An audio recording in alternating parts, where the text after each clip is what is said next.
Hello, dear friends. How you feeling today? Welcome to Be Still Voice Works, that only one little place where you can go, you can still your mind, and hear some other person blab on and on for minutes at a time. I hope you're all well. It's been a while, I haven't been as regular on the channel, and there are many reasons to this. Some of you don't know this, but I have a secret music account. And no, I will not tell you who I am. But if you find it, you'll know, somewhere inside you, that it's me. Because my music is odd, and I love that. So, try to find me. I wanted to talk to you a little bit today about an odd subject, but one that I truly believe we are missing as people. We were placed here on this earth to be stewards for animals and for life, all life. But instead, we fell to a point where we started harming life, controlling life, manipulating life. And no longer do we have the connection with the animals that we used to have. Now, we are masters of them instead of friends with them. And that's something that I feel like we should leave behind us. So I'm going to talk to you today about how to communicate with animals. Telepathically. Yes, that's correct.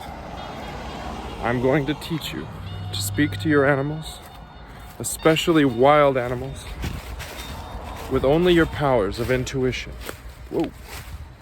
Sorry, we're dealing with a new Jarrow spider infestation in Georgia. If you're living in the south, you may begin to see new spider webs. They produce up to 10,000 eggs per year.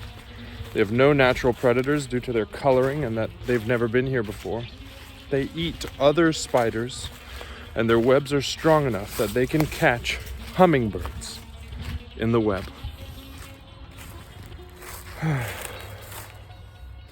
So, how do you start communicating with an animal? I say, first thing you should do is find an animal. Goes without saying. The best animals to start with are those that you already live with. Dogs, cats, guinea pigs, fish, lizards, tarantulas, baby squirrels, flying squirrels. Some of you might have raccoons. What else have I missed? Turtles. How many other pets are there that you can keep at home? Baby alligators for some of you. Perhaps even an orangutan, depending on where you live. Or chinchillas. Chinchillas are a good one. These are all pets that you can talk to. Sorry, I've never been here before and I saw something. So what's the first thing that you should do when you want to communicate with your animal?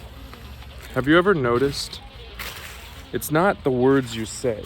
Now, some dogs and cats and other little animals can actually pick up on words if they hear them enough times for a certain action.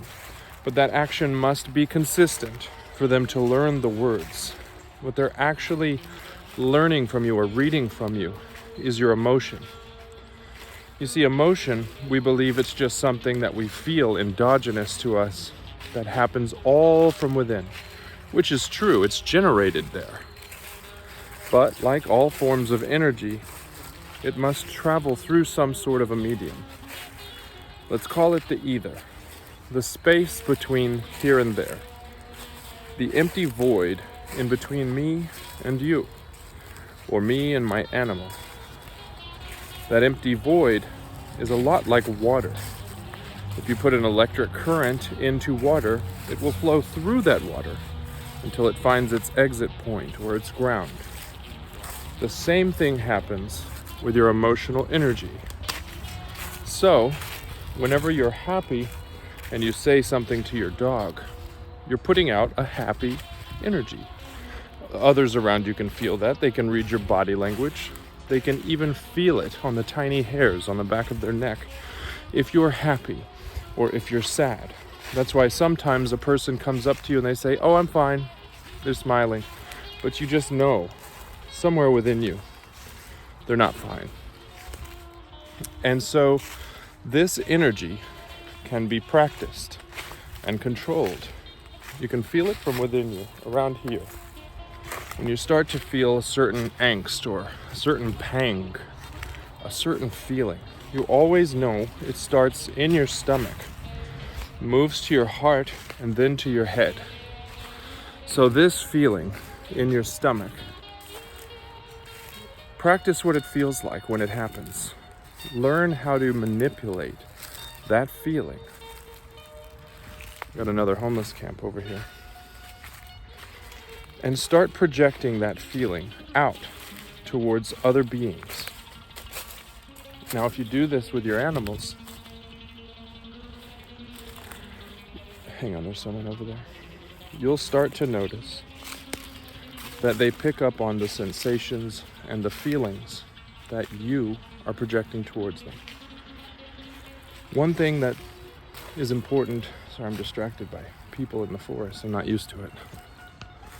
One thing that's important to do, say you want your dog to go from where it is sitting in the room to the door. What you must do is understand how the animal thinks. It doesn't think in words, okay, time to go to the door. No, it thinks in reactionary thoughts, images flying by, and it's more feelings of this good thing happened when I do this, or this bad thing happened when I do that. And so if you can think inside your head towards the animal, imagine that you are the animal and project these thoughts of what you would be doing right now if you were the animal. So in your head, get up off of the place you're sitting, walk over to the door and wag your tail in your head, because it's just a happy experience. I'm gonna have some fun and go outside. Do this over and over with your animal silently until you see the animal get up and go over to that door. When they do, get excited physically, pet them, say how good of a job they did, give them a treat. Practice this over and over and over again, and eventually you'll synchronize to a point where you can speak with your animal. It's not going to work every single time because they're living beings, but you will notice that you have a better connection with your animal. You can do this with the birds in your yard. You can do this with all manner of living beings. And when you finally figure it out, you'll be able to do this with people too. And if you are a good person with a sound, strong mind, and you use this for benefit, you might just appear to be like an angel to them, because you'll project happiness, good feelings. But if you take this and you use it for evil, I will not forgive you, and I will use my abilities to find you. Just kidding. I mean, I'll still be upset with you, and I'll be upset that I taught you how to do this. But it's just my job to teach you these teachings, and it's your job, as always, to be still. I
Telepathy.